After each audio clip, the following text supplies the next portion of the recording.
Within ancient Mesopotamian mythology, there is a Sumerian god of the rivers, a child of Enlil, whose name is Enbilulu. The name itself is extremely revealing, and reveals the truth behind the veil. I will take this name apart for you at the end of this documentary. In the Sumerian creation mythology, Enbilulu was set in charge of the sacred rivers, the Tigris and the Euphrates, by the ancient Anunnaki god, Enki. Enki was also a deity of irrigation and farming. In the Sumerian story of Enlil and Ninlil, he is their son, but in Babylonian times, he becomes the son of Ea, Enki, and is connected with Adad. Adad in Sumerian is Iškur, who was the storm and rain god in the Canaanite and Mesopotamian religions. So this figure, Enbilulu, is the son of Enlil, but alternatively Enki, Ea, who together are twin selves. This is a flood god with a fertility aspect. Many would simply think that Enki took over the role, or was placed in Enlil's position. Enki did in fact take over the Abzu, but the people could also learn that they were one in the same, meaning that Enki and Enlil are simply titles for the same figure. They are twin selves, after all, and which name being used depends on the aspect that is being worshipped.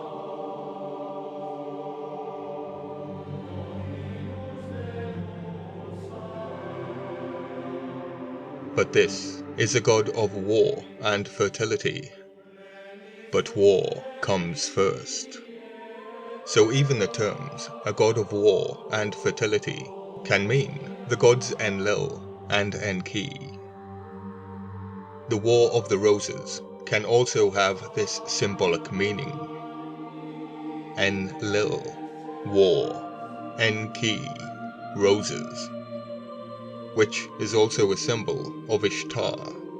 But this could also refer to terraforming, in reference to the new fauna being brought to the earth by the Fallen One.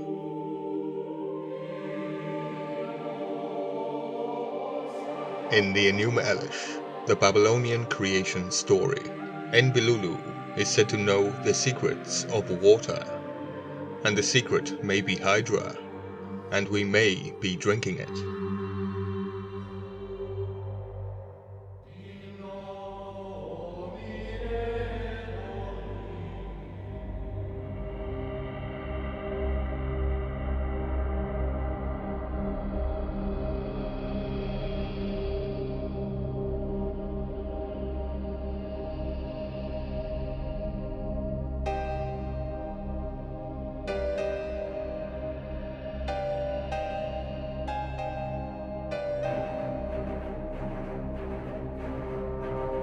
Enbilulu, he also knows the secrets of the running rivers below the earth.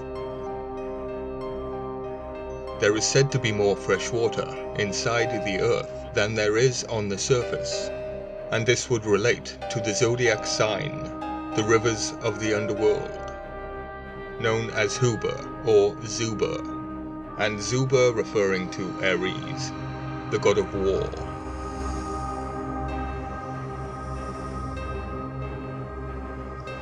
Enbilulu, another version calls him the Lord who makes things flourish, who regulates for the land the grazing and watering places, who opened the wells and thereby apportioned the waters of abundance. A god of the well, but there is also a demon of the well.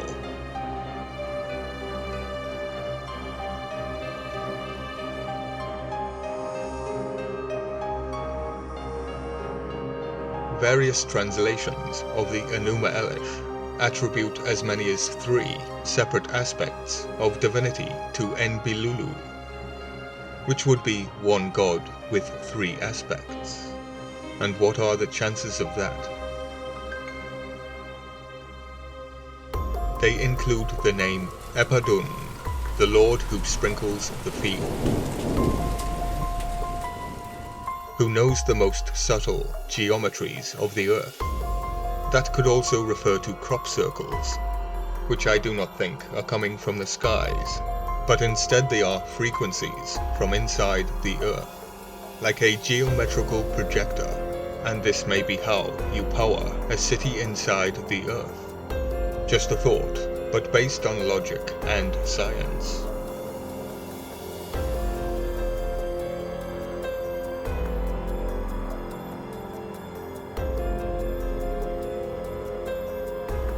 Enbilulu Gugal, Lord of Abundance, Opulence, and Ample Crops. The power that presides over all growth and all things that grow. And Higal, who provides rich rains all over the earth, and provides vegetation for the people's consumption. Often called the Master of the Arts of Farming and Agriculture, as well as the one who knows the secrets of metals. But the word he refers to sin, and gal means great. The name Hegal means great sin. This would be a great sin, and refers to the moon god, Sin, Enzu.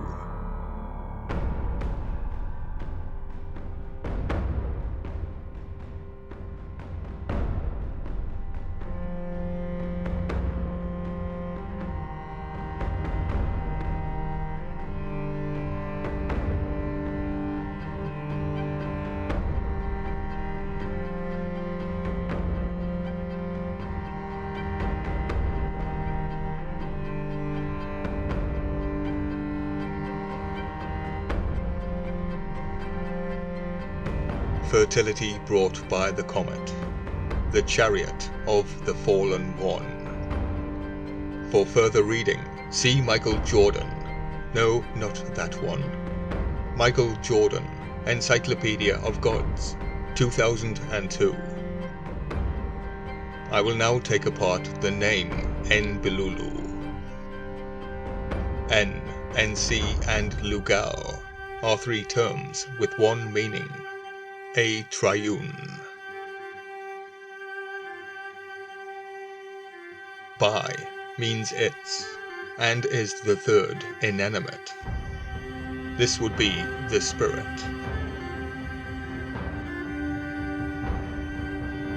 By and Ba exist as a 3rd person plural marker. A few examples here will help us understand the context. Ba as in Enba means they will say, and a marker of intention, as in Kolbai Vantin, I came in order to get. So the by component in this position is intention referring to take.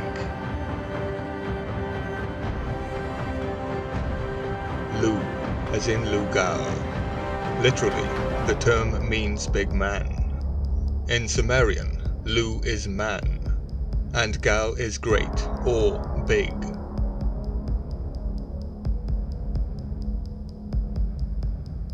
But the meaning of Lugal is also when the master gets angry, he kills, and Lulu is repeated for emphasis.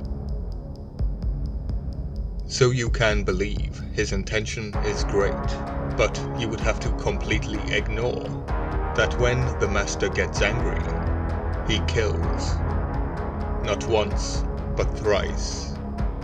En, Lu, and Lu, Lugal.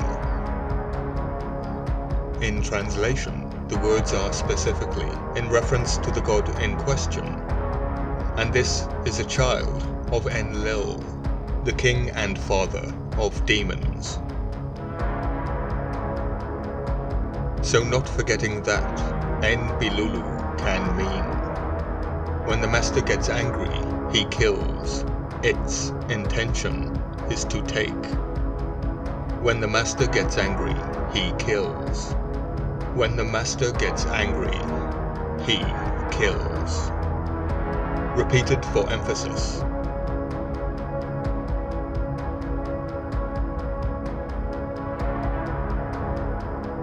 This is a hymn within a name, a song of songs.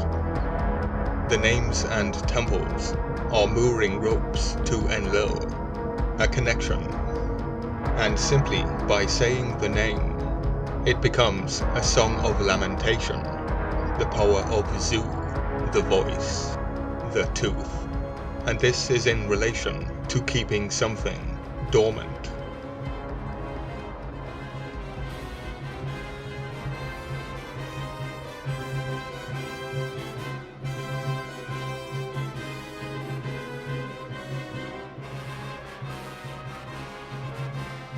In relation to the words Eri and Uru, which mean city. Eridu means city creature. I have found that Eri can also mean fire, which is still fitting, as the fire creature from Eridu, the great bull from heaven, Bao, the city creature, who I believe is the son of Zu.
Please support my work on patreon.com/ancientmystery.